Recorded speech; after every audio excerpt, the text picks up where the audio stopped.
Welcome to Agenda Edina, a program summarizing the actions taken at City Hall that affect you most. I'm your host, Dorothea Marty.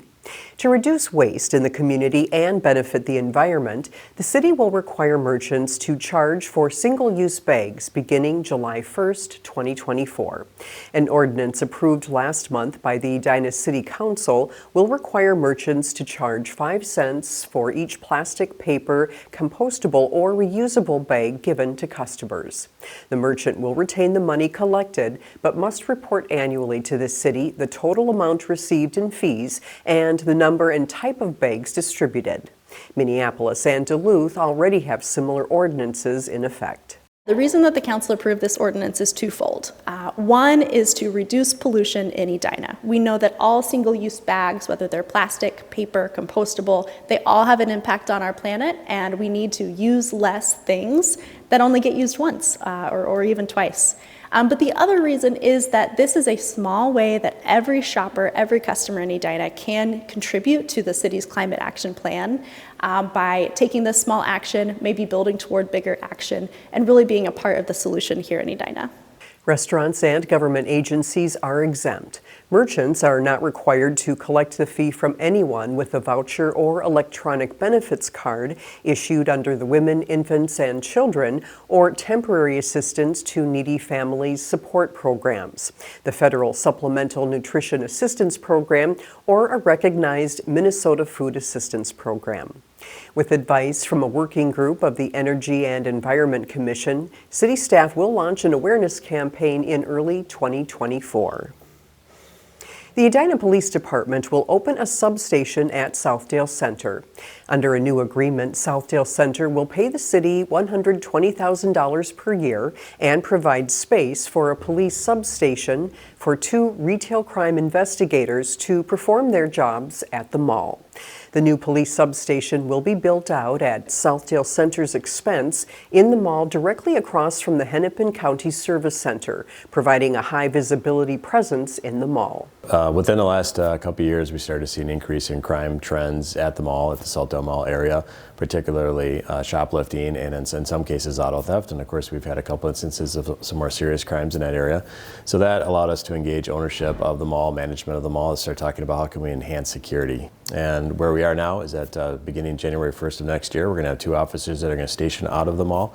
They're going to provide that extra security. They're going to be able to investigate crimes that occur on that property. They're going to be a resource for management and for business owners all throughout the mall. They're going to provide that force multiplier that we're looking for, just to provide that enhanced safety and security for that setting. We at Southdale Center are undergoing a major redevelopment right now.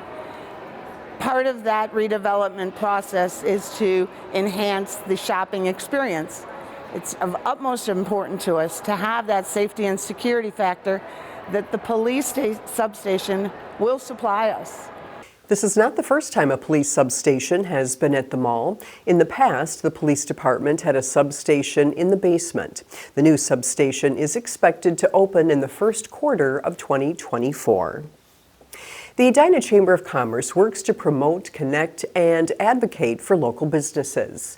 Membership waned during the pandemic, but now it's operating under a new model with a new president.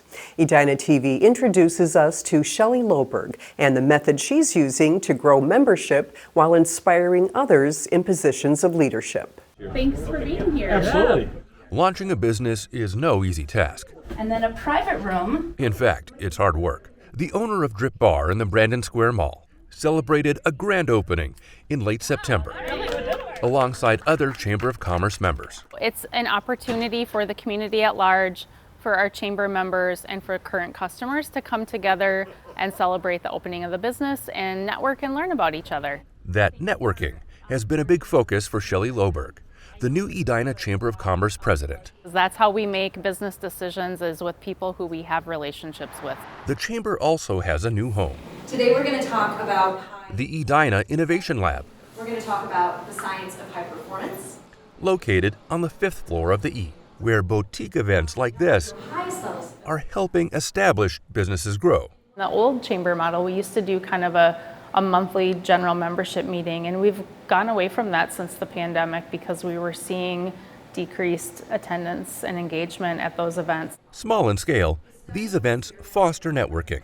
I see the most meaningful interactions happening at these smaller, more intimate gatherings. At 50th and France, the Faribault Woolen Mill Company depends on foot traffic. And to me, that's part of what a chamber does, is help the community in general. And maybe it's not going to be lunches anymore, but it's going to be more events and more ways to connect. And with a new president, the chamber is working to grow business and its membership while offering more learning opportunities. We have a great leader in Shelley, and we're looking forward to, the coming months and coming years.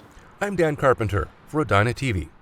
Learn more about the Edina Chamber of Commerce at an open house at their new offices at 7201 Metro Boulevard, 3 to 5 p.m. Wednesday, November 15th. The open house will also include a business showcase of some of the Edina Innovation Lab's first clients and information on Explore Edina. Voting is underway for the November 7th general election. 2 issues are on the ballot for most voters in Edina. All ballots have a yes/no question about amending the spending plan for the local 0.5% sales tax Edina voters approved in 2022. Voters will decide whether to use the sales tax to fund an expansion and upgrades at Braemar Arena.